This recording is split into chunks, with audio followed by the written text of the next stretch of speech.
Panchkula police की anti immigration fraud unit ने विदेश भेजने के नाम पर धोखाधड़ी के एक मामले में कार्रवाई की है। पुलिस ने चंडीगढ़ निवासी राजन गुलाटी को जालंधर से गिरफ्तार किया है।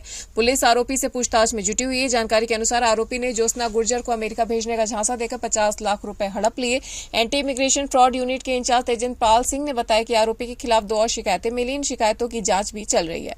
पूछताछ में सामने आया कि इस धोखाधड़ी में आरोपी की पत्नी शाइस्ता गुलाटी भी शामिल है। वह कंपनी की डायरेक्टर है और वर्तमान में फरार है। पुलिस शाइस्ता की गिरफ्तारी के लिए छापेमारी कर रही है। बता दें कि सुप्रीम कोर्ट की एक महिला वकील ने अपने करीबी दोस्त राजन गुलाटी पर 50 लाख रुपए की ठगी का आरोप लगाया। राजन गुलाटी ने ट्रैवल एजेंट बनकर अपने बेटे को अमेरिका भेजने के नाम पर ठगी की। महिला वकील ने खुलासा किया कि राजन गुलाटी ने फर्जी कंपनी के दस्तावेज दिखाए और चंडीगढ़ में उसके खिलाफ कई धोखाधड़ी के मामले भी दर्ज है। बार बार पैसे मांगने के बावजूद उन्होंने पैसे नहीं दिए, जिसके बाद पुलिस ने कार्रवाई की। एंटी इमिग्रेशन फ्रॉड यूनिट ने राजन गुलाटी को गिरफ्तार कर लिया, जबकि उसकी पत्नी फरार है। उसे कोर्ट में पेश किया गया और 1 दिन के पुलिस रिमांड पर भेजा गया है।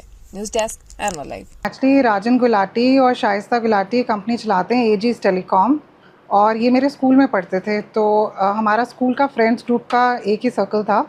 और जब इनको मैंने बताया कि मैं अपने बेटे को बाहर छोड़ने जा रही हूँ पढ़ाई के लिए, और मेरा भी इंटरेस्ट है कि मैं वहाँ सेटल हूँ, तो उन्होंने कहा कि मैं आपको ना, आप टूरिस्ट वीज़ा पे वहाँ जाओ और मेरी कंपनी है वहाँ पे ओहायो में, और मैं आपको ना इस आपकी टूरिस्ट वीज़ा को H1B1 वीज़ा में कन्वर्ट कर दूँगा, वर्क परमिट दिला दूँगा।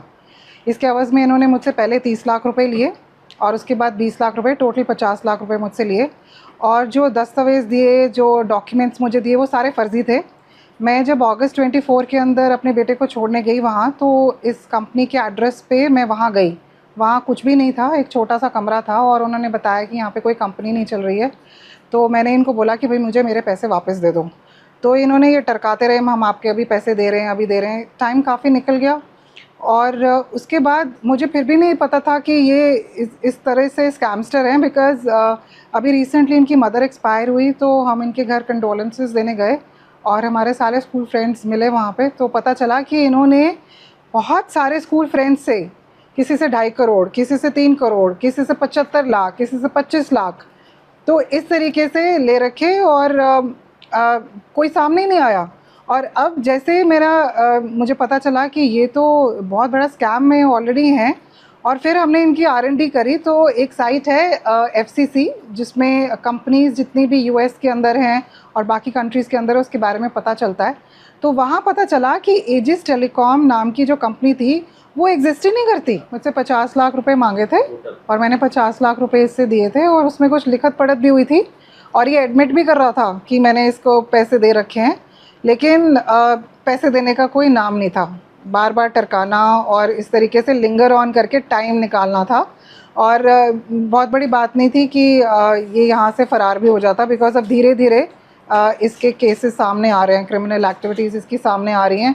तो आज कोर्ट में इसको पकड़ा, और आज 1 दिन की रिमांड मिली है, और बताया जा रहा है कि इसके पैसे जो हैं वो कहीं इसने दिल्ली में छुपा रखे हैं। तो वो अब देखिए अब क्या मिलता है। मेरी बैंक से भी ट्रांजैक्शन थी, और कैश भी था, और कैश में भी मैंने लिखत पढ़त कर रखी थी, और वो जो कैश भी था वो भी मैंने अपने इनकम टैक्स के अंदर दे रखा है। सो एंड वो एडमिट भी अब कर रहा है पकड़े जाने पर कि हाँ मैंने पैसे लिए हैं।